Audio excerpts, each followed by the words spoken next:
Assalamualaikum warahmatullahi wabarakatuh. Kami dari kelompok 7 akan menjelaskan tentang transformasi struktural, di mana transformasi struktural memiliki beberapa unsur, yaitu akumulasi, alokasi, demografi, struktur tenaga kerja, distribusi pendapatan, peran teknologi dan dampak terhadap pengangguran, serta pengangguran dan kebijakan untuk mengatasinya. Di sini saya bersama beberapa rekan saya, dan saya sendiri adalah Amanda Mutiara Salsabila, Mega Cecilia, Aulia Indria Rahmadani, Novi Cahyani. Baik, selanjutnya kita akan ke pembahasan pertama, yaitu definisi dari transformasi struktural itu sendiri. Transformasi struktural merupakan suatu proses transisi dan sistem ekonomi tradisional ke sistem ekonomi modern. Transformasi struktural ditandai dengan pergeseran tenaga kerja dan investasi dari sektor primer ke sektor sekunder dan terakhir ke sektor tersier. Nah, proses transformasi ini ada beberapa seperti yang tadi dijelaskan unsur-unsurnya.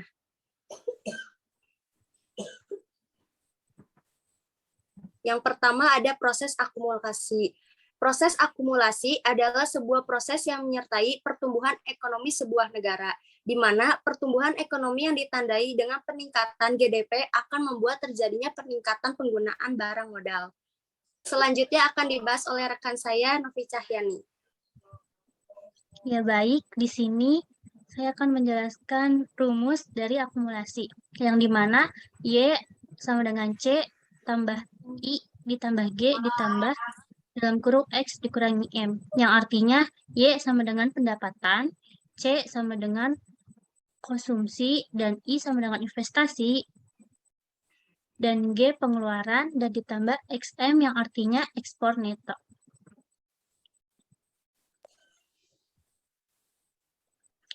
Selanjutnya proses alokasi.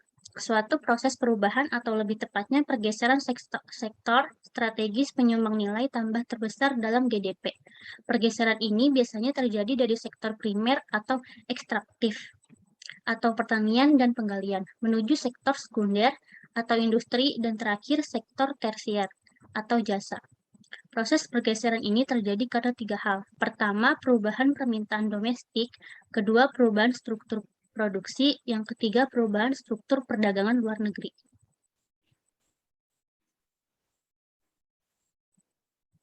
Proses demografi. Proses pergeseran struktur ketenagakerjaan yang mengiringi pertumbuhan ekonomi negara. Dan selanjutnya akan dibahas oleh teman saya, yaitu Mega Cecilia. Selanjutnya, proses demografi.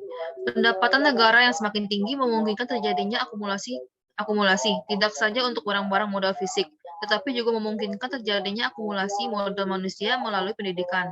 Karena itu, jika pendapatan negara terus meningkat, maka selain pergeseran tenaga kerja dari pedesaan ke perkotaan dan dari pertanian ke industri, lalu jasa, terjadi pula pergeseran tenaga kerja dari status pekerjaan rendah tinggi, atau misalnya buruh, menjadi tenaga kerja yang terdidik yang tercermin melalui status pekerjaannya yang lebih tinggi, atau misalnya tenaga kerja profesional.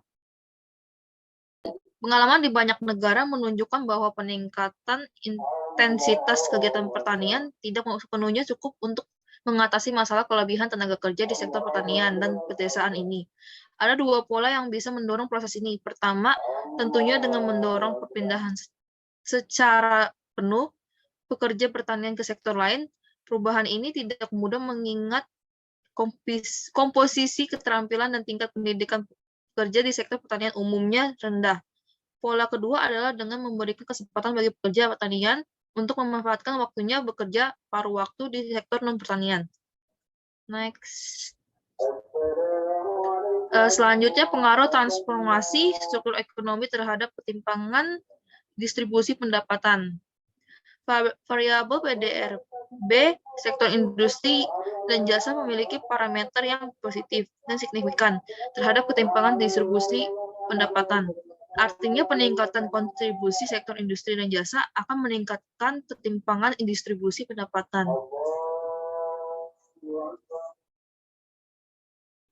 Peran teknologi dan dampaknya terhadap pengangguran. Pengangguran adalah suatu keadaan di mana seseorang tidak bekerja sama sekali atau bekerja kurang dari 2 hari selama seminggu sebelum pencacahan dan berusaha memperoleh pekerjaan. Sedangkan teknologi merupakan cara melakukan sesuatu untuk memenuhi kebutuhan dan membantu pekerjaan atau aktivitas manusia dengan bantuan alat sehingga memudahkan dan bermanfaat. Selanjutnya akan dibacakan oleh rekan saya Aulia Indria Ramadhani. Pengangguran dan kebijakan untuk mengatasinya. Cara mengatasi pengangguran. Yang pertama, melalui kebijakan fiskal. Ketika terjadi resesi parah, kebijakan moneter tak cukup untuk mengatasi pengangguran. Saat itulah kebijakan fiskal dibutuhkan. Pemerintah dapat memotong pajak atau meningkatkan pengeluaran untuk merangsang ekonomi. Meski butuh waktu lama untuk melihat efeknya, kebijakan ini bisa lebih efektif setelah dieksekusi. Yang kedua, menciptakan lapangan kerja. Solusi bagi pengangguran tentu saja dengan menciptakan lapangan kerja baru. Banyaknya lapangan pekerjaan yang perlu diciptakan tergantung pada tingkat pengangguran dan jumlah orang yang memasuki angkatan kerja untuk mencari pekerjaan. Yang ketiga, mendanai pendidikan. Mendanai pendidikan juga merupakan cara mengatasi pengangguran yang efektif. Orang yang berpendidikan lebih baik bisa mendapatkan pekerjaan dengan gaji lebih tinggi. Mereka dapat membeli lebih banyak barang dengan upah yang lebih tinggi yang mereka peroleh. Yang keempat, perubahan teknik industri. Teknik industri harus sesuai dengan kebutuhan dan sarana negara. Sangat penting bahwa teknologi padat karya harus didorong sebagai pengganti teknologi padat modal. Yang kelima, perubahan sistem pendidikan. Pola pendidikan harus diubah total. Siswa yang memiliki keinginan untuk studi yang lebih tinggi harus diterima di perguruan tinggi dan universitas. Penekanan harus diberikan pada pendidikan kejuruan. Insinyur yang berkualifikasi harus memulai unit kecil mereka sendiri. Yang keenam, perluasan bursa kerja. Lebih banyak pertukaran pekerjaan harus dibuka. Informasi mengenai kesempatan kerja harus diberikan kepada orang-orang.